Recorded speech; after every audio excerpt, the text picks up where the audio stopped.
Hi Luz, good evening. Panoorin niyo po ito.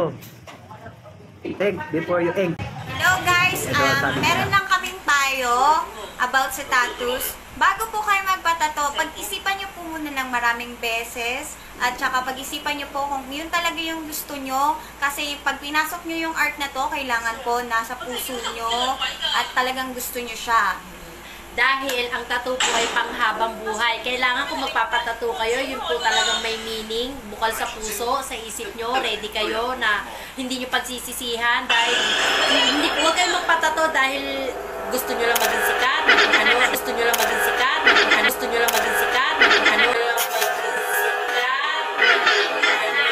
dapat, dahil mahal nyo yung tattoo, art yun, tinitingnan nyo siya bilang art sa katawan, hindi bilang dahil gusto nyo maging astig, maging sigam, sumabay sa uso, ganon. Dapat ganon mo. So, kaya think before You ink. ink. Before You ink. ink.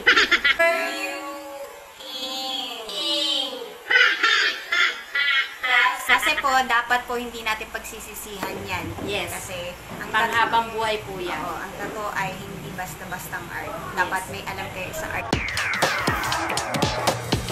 Mga Luz, gusto di ba? Ako, maraming salamat po. Bye.